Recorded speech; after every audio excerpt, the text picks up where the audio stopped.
কালকে আরও দুইটা ইম্পর্টেন্ট মিটিং ছিল স্যার প্রফেসর ইউনূসের। একটা হচ্ছে UNHCR high commissioner for refugees Filippo Grandi. আপনি জানেন ফিলিপো গ্র্যান্ডি এর আগেও বাংলাদেশ সফর করেছেন। তারা রোহিঙ্গা ক্রাইসিস নিয়ে খুবই নিবিড়ভাবে জড়িত এবং তারা হিউম্যানিটেরিয়ান এইড দিচ্ছেন রোহিঙ্গাদেরকে। খুবই ভাইটাল, তাদের যে কাজগুলো খুবই ইম্পর্টেন্ট এবং ভাইটাল। তো তার মূল আলোচনাটা ছিল যে কিভাবে বাংলাদেশের সাথে ওরা আরও নিবিড়ভাবে কাজ করতে পারে রোহিঙ্গা ক্রাইসিস নিয়ে।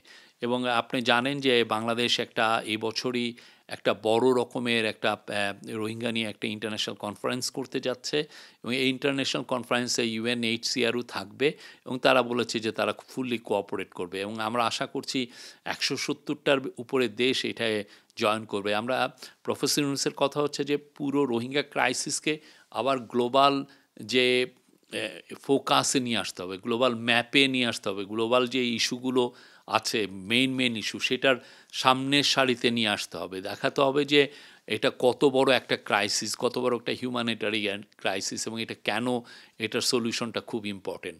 তো সেই ক্ষেত্রে ফিলিপো গ্র্যান্ডি বলেছেন যে উনি হেল্প করবেন। এছাড়া ফাইন্যান্সিয়াল টাইমসের একটা মিটিং ছিল। ফাইন্যান্সিয়াল টাইমস আপনি জানেন পৃথিবীর সবচাইতে লার্জেস্ট এবং সবচাইতে ইম্পর্টেন্ট ফাইন্যান্সিয়াল নিউজ পেপার।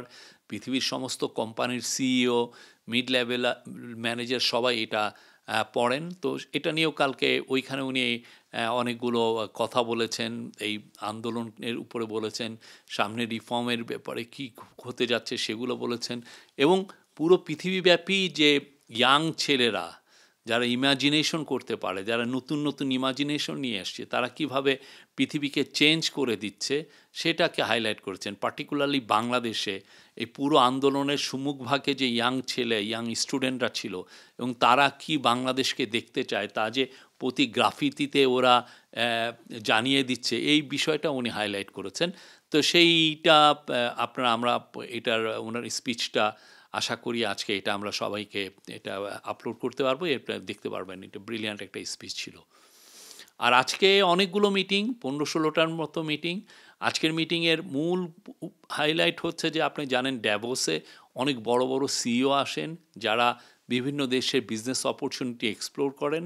তো আজকে ডিপি ওয়ার্ল্ড, যেটা ওয়ার্ল্ডের one of the largest investor in ports, তার এমডির সাথে সিইওর সাথে মিটিং আছে।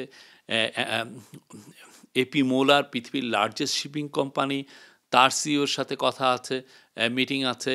তারপরে মেটার চিফের সাথে মিটিং আছে, অন্যান্য আরও কয়েকটি কোম্পানির চিফের সাথে আছে। মূল ইস্যুটা হচ্ছে যে তাদেরকে ইনভাইট করা, বাংলাদেশে এসে তারা যেন ইনভেস্ট করে। Bangladesh is now ready for business. বাংলাদেশের পলিটিক্যাল স্ট্যাবিলিটি ফিরে আসছে, বাংলাদেশে একটা ডেমোক্রেটিক ট্রানজিশনে এসছে, বাংলাদেশের ল অ্যান্ড অর্ডার সিচুয়েশন এখন পারফেক্ট।